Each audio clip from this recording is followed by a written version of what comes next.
며칠 전 여론조사 기관인 이 갤럽에서 흥미로운 설문조사 결과가 나온 적이 있습니다.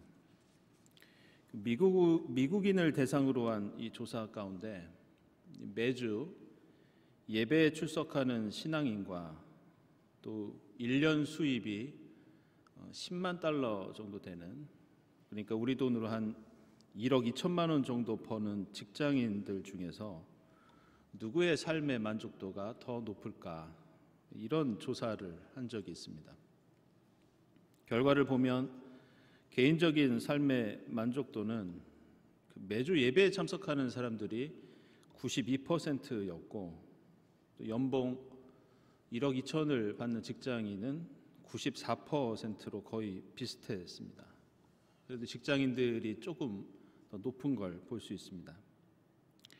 근데 일반적인 만족이 아니라 매우 만족한다는 응답에서는 반대로 매주 예배 참석하는 분들이 67%였고, 또 10만 달러를 버는 응답자는 61%로 6%포인트 낮은 걸로 나왔습니다. 흥미로운 것은 예배에 자주 참석할수록 삶의 만족도가 높다고 합니다. 매주 예배에 참석하는 분들은 92%, 한 달에 한 차례 참석하는 분들은 87%, 그것보다 더 뜸한 경우는 82%, 이렇게 나옵니다. 코로나 시대의 여러 가지 어려움들과 또 이렇게 예배에 참석하지 못하는 것 때문인지 지난해와 올해의 삶의 만족도가 코로나 이전에 비해서 무려 10% 정도 떨어졌다는 그런 결과가 나와 있습니다. 그래서 조사 결과를 분석한 내용을 보니까 이렇게 나옵니다. 종교가 있는 사람들은 자신의 삶을 더 긍정적으로 평가하고 일상에서 부정적인 감정을 덜 경험한다. 그리고 이어서 신앙생활은 삶의 목적 의식을 갖게 하고, 또 천국에 대한 믿음 때문에 죽음에 대한 두려움을 덜 수 있고, 또 소명의식과 절제, 감사, 이런 덕목들이 우리의 삶에 만족을 준다. 이렇게 분석합니다. 여러분들은 이 결과 보시면서 어떤 마음이 드시는지 모르겠습니다. 이렇게 예배에 매주 참석하고 계신 교우들께서 얼마나 삶에 만족하고 계신지 저도 궁금합니다. 이 조사 결과에 따르면 가능하면 매주 예배에 참석하는 것이, 아니 아예 수요 예배까지 참석하시는 것이 교우 여러분들을 더 행복하게 하는 길이 아닐까, 그런 생각도 해보았습니다. 근데 저는 이 설문조사 내용을 이 신문 기사에서 지난 금요일에 보면서 조금은 다른 생각도 해보았습니다. 그것은 이 조사의 결과, 예배 참석자와 고액 연봉자 중에 누가 더 행복한가, 이 결과보다 지금 이 조사가 하고 있는 질문, 여기에 더 집중할 필요가 있지 않을까, 그런 생각을 했습니다. 그것은 1년에 10만 달러를 버는 분들이 예배에 매주 참석을 한다면 얼마만큼 행복할까? 과연 직장인과 예배 참석자를 따로 조사한 결과보다 더 높은 결과가 나올까? 아니면 더 낮은 결과가 나올까? 이런 궁금증이 일었습니다. 그리고 이런 질문도 던져보았습니다. 왜 이 조사는 고액 연봉과 신앙생활을 분리하고 있을까? 과연 물질적인 풍요와 우리의 신앙은 양립될 수 없는 이질적인 것일까? 오늘 주연절 6째 주일에 우리가 함께 읽은 예레미야서, 고린도전서, 그리고 누가복음서, 이 세 본문들은 바로 이런 질문에 관한 내용들을 갖고 있습니다. 예레미야 시대를 살았던 이스라엘 사람들은 주변 제국들 사이의 국제 정세가 그 어느 때보다도 급변하면서 도대체 어떤 나라와 동맹을 맺고 어떤 정책을 펴야 하는지 참으로 어려운 선택을 해야 하는 그런 처지였습니다. 아직 힘은 남아있지만 점점 쇠락해가는 아시리아 제국을 선택해야 하는지, 남쪽에서 쳐들어 올라오고 있는 이집트 제국을 선택해야 하는지, 아니면 새롭게 떠오르는 메소포타미아의 신흥 강국 바빌로니아를 선택해야 하는지 이스라엘은 참으로 고민하지 않을 수 없었습니다. 누구를 선택하고 어떤 정책을 펴느냐에 따라 나라가 망할 수도 있고 흥할 수도 있고, 이미 요시야 왕은 이집트에 대항하다가 무기또에서 목숨을 잃었습니다. 몇몇 지역에서는 아시리아의 반기를 들다가 잔인한 진압을 당하게 됩니다. 이집트는 반대로 아시리아 편을 들다가 바빌로니아와의 전쟁에서 크게 패하였습니다. 그래서 지금 이스라엘은 이러지도 못하고 저러지도 못하고, 그럴 때 바로 예레미야가 이렇게 말씀합니다. 하나님보다 사람을 의지하며 사람이 힘이 되어 주려니 하고 믿는 자는 저주를 받을 것이다. 그는 황야에서 자라는 가시덤불 같아서 좋은 일이 오는 것을 볼 수 없을 것이다. 그는 소금기가 많아서 사람이 살 수도 없는 메마른 사막에서 살게 될 것이다. 그러나 주님을 믿고 의지하는 사람은 복을 받을 것이다. 그는 물가에 심은 나무와 같아서 뿌리를 개울가로 뻗으니 잎이 언제나 푸르므로 무더위가 닥쳐와도 걱정이 없고 가뭄이 심해도 걱정이 없다. 그 나무는 언제나 열매를 맺는다. 오늘 우리는 누가복음서를 읽으면서도 또 다른 당혹감에 빠지게 됩니다. 너희 가난한 사람들은 복이 있다. 너희 지금 굶주리는 사람들은 복이 있다. 너희 지금 슬피 우는 사람들은 복이 있다. 이렇게 주님께서 말씀하십니다. 어떻게 가난하고 굶주리고 슬피 우는 것이 복이 될 수 있는가? 부자가 되는 것이 물론 행복을 보장할 수는 없지만 그렇다고 어떻게 가난이 복이 된단 말인가? 그렇다면 왜 예수는 오늘 우리에게 가난한 자가 복이 있다고 말씀하고 있고, 예레미야는 그 어지럽고 혼란스러운 국제 정세 속에서 세상의 지혜가 아니라 무조건 하나님만 의지하라고 하고 있는 것일까? 우리가 주목해야 하는 것은 예수께서 오늘 하고 계신 이 말씀이 일반 사람들에게 했던 말씀이 아니라는 겁니다. 오늘 17절 말씀을 보면 예수 주변에 유대와 예루살렘과 두로와 시돈 지방에서 모여든 많은 사람들이 큰 무리를 이루어 예수 주변에 있었습니다. 그들은 예수의 말씀도 듣고 병을 고치기 위해서 예수에게 몰려들었다고 나옵니다. 그런데 20절을 보면 오늘 이 말씀은 그 몰려들었던 그 사람들이 아니라 예수께서 제자들을 보시면서 그 제자들을 특정해서 하신 말씀이 바로 오늘 누가복음서 본문입니다. 이것은 예레미야서도 마찬가지고 고린도전서도 마찬가지입니다.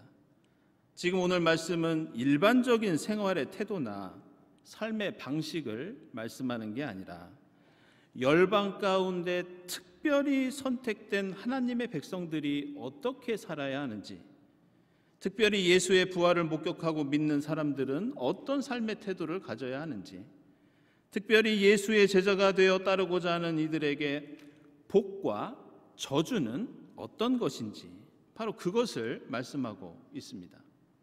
따라서 오늘 말씀은 지난 주일에 말씀드렸듯이 예수 주변에서 서성거리고 있는 사람들을 향한 선포가 아니라 주님 제가 여기 있습니다. 저를 보내어 주십시오. 주님 앞에 나선 제자들에 관한 말씀이고, 출애굽 광야에서 하나님과 언약을 맺었던 하나님의 백성 이스라엘을 향한 말씀입니다. 그렇다면 왜 이스라엘 백성과 예수의 제자들과 이 부활의 증인들에게 성경은 이처럼 가난해야 복이 있다고 철저한 제자의 도를 요구하고 있는 것일까? 이것은 하나님의 백성들이 살아야 하는 존재의 방식 때문에 그렇습니다. 그리고 이것은 기독교 신앙에서 결코 잊지 말아야 할, 아니 우리가 매일 하루도 빠지지 말고 아침마다 저녁마다 묵상하고 읊조려야 할 가장 중요한 성경의 핵심 중의 핵심입니다. 그리고 그것은 바로 신명기 11장 8절 이하에서 나오는 이스라엘을 향한 모세의 유언이었습니다.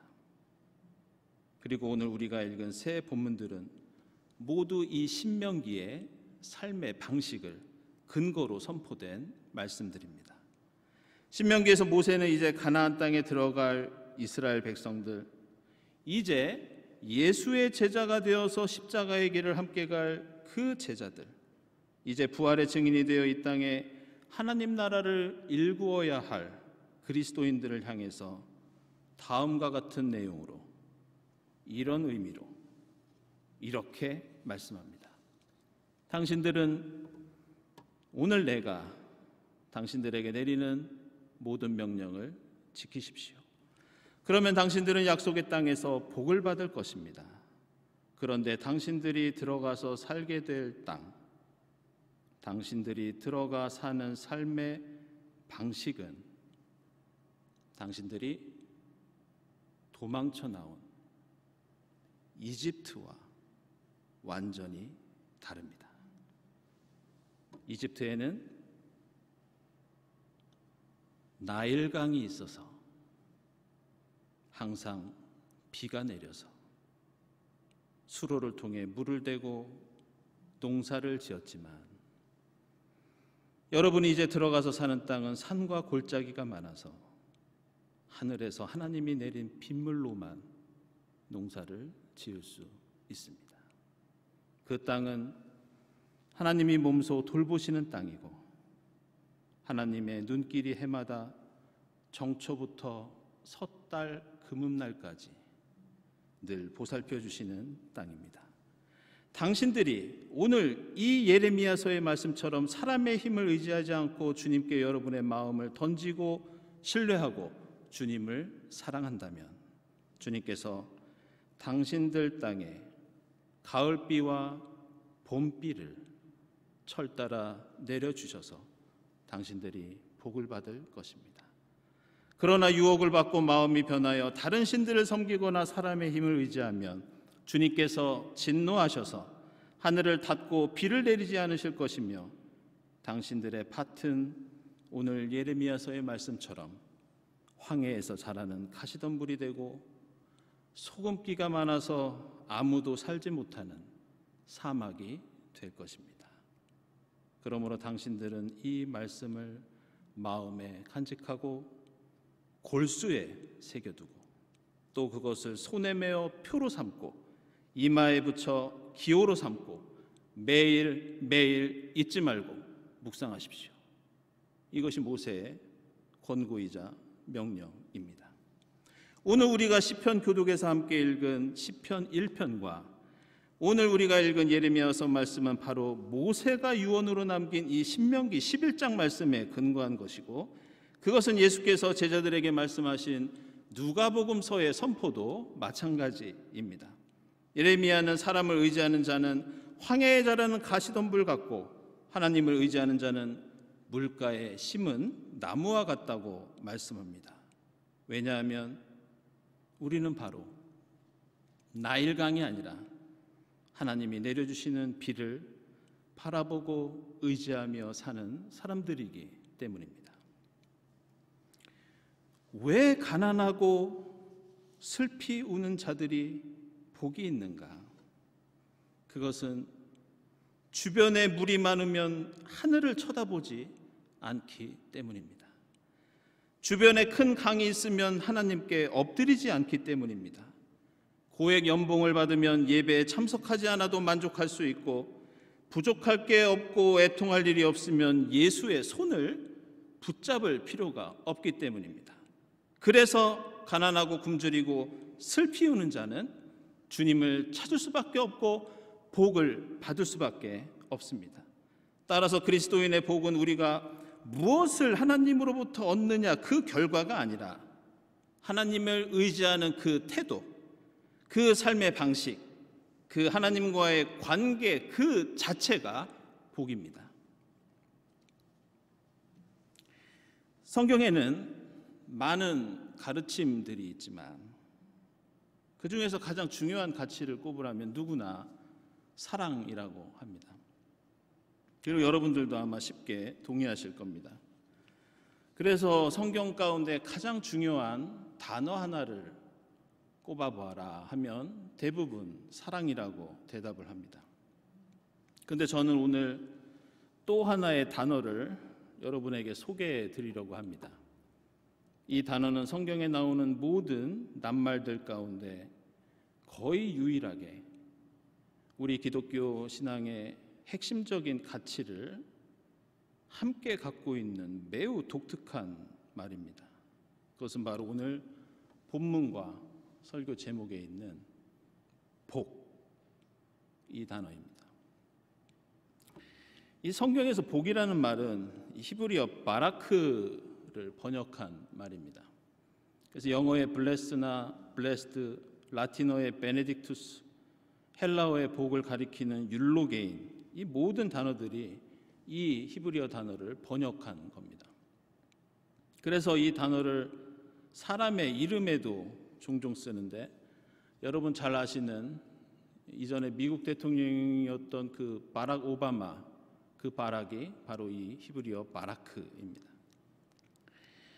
근데 이 단어는 거의 유일하게 하나님께서 우리에게 베풀어 주시는 어떤 행위, 그리고 우리가 하나님께 취하는 어떤 행동, 그리고 우리가 이웃들에게 행하는 어떤 것, 이 모든 행위들의 의미가 이 한 단어 속에 다 들어 있습니다. 이 바라크는 먼저 하나님이 우리에게 베풀어 주시는 복을 가리킵니다. 그런데 이 단어는 우리가 이웃에게 복을 빌어주고 사랑을 전할 때도 이 바라크라는 단어를 똑같이 사용합니다. 다시 말해서 하나님이 우리에게 베풀어 주시는 사랑, 우리가 그 사랑을 본받아 이웃을 사랑하는 것, 이것이 복을 의미하는 이 단어에 함께 들어 있습니다. 그런데 이 단어는 우리가 취해야 할 하나님께 대한 어떤 특정한 태도, 삶의 방식도 함께 들어 있습니다. 이 단어의 원래 뜻은 무릎을 구부리다, 무릎을 꿇다, 바로 이런 뜻입니다. 하나님이 우리에게 베풀어 주시는 복도, 우리가 이웃에게 베푸는 사랑도, 우리가 하나님께 무릎 꿇고 기도하고 순종하는 것도 모두 다 복을 가리키는 바라크입니다. 그래서 이 단어 속에는 기독교의 핵심적인 가치, 하나님께서 우리를 사랑하시고 우리가 하나님을 사랑하고 그리고 우리가 이웃을 사랑하는 내용이 모두 다 들어 있습니다. 그런데 오늘 누가복음서에서 가장 핵심적인 말씀이 너희 가난한 사람들은 복이 있다, 바로 이 대목입니다. 그런데 누가복음서 기자는 가난한 사람들이라고 하는 이 말을 쓰면서 가난과 관련된 여러 가지 표현들이 있는데 일부러 어떤 특정한 단어를 하나 사용하고 있습니다. 그것이 바로 헬라어로 푸토코스라고 하는 말입니다. 그런데 이 푸토코스의 뜻이 무엇이냐? 움츠린 사람들, 웅크리고 있는 사람들, 바로 이런 뜻입니다. 그러면 왜 누가복음서 기자는 이 단어를 통해서 예수께서 선포하셨던 그 말씀을 우리에게 전하는 걸까? 물론 이 푸토코스는 극도의 가난과 굶주림을 묘사합니다. 너무 가난하고 배고파서, 너무 슬퍼서 웅크리고 엎드려서 고통을 호소하는 모습을 그리고 있습니다. 그런데 왜 이들이 복이 있는 것일까? 그것은 웅크리고 있는 이들, 엎드리고 있는 이들은 이미 바라크, 무릎을 구부리고 있기 때문입니다. 이미 하나님 앞에 엎드리고 있기 때문입니다.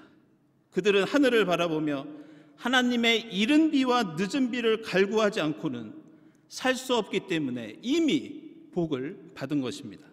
그래서 하나님께서는 이미 무릎 꿇고 엎드려 있는 그들을 안아주시고 그들을 붙잡아 주시고 그들과 함께 주십니다.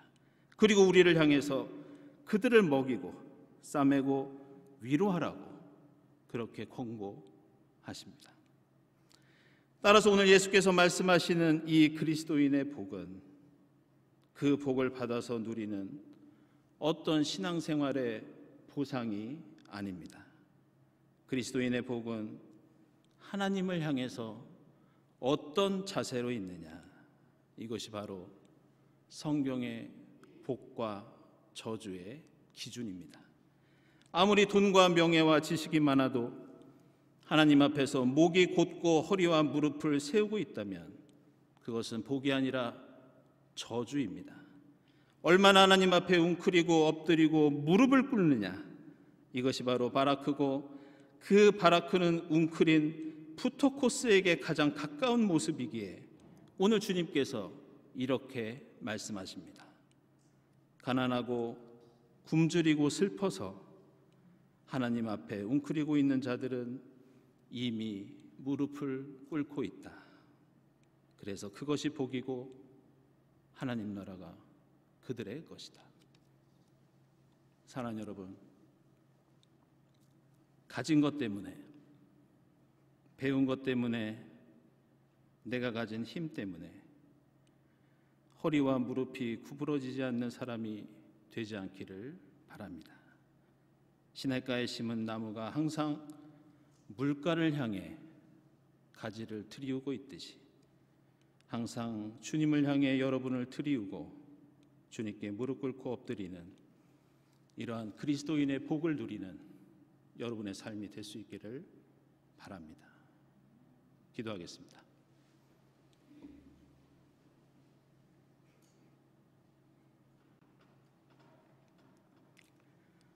하나님, 감사합니다.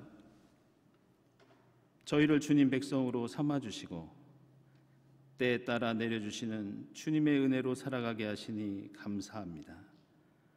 저희가 사람의 힘과 지혜를 의지하지 않게 하시고 항상 하늘을 바라보며 겸손히 주님께 무릎 꿇고 긍휼을 구하는 삶을 살도록 인도해 주시옵소서.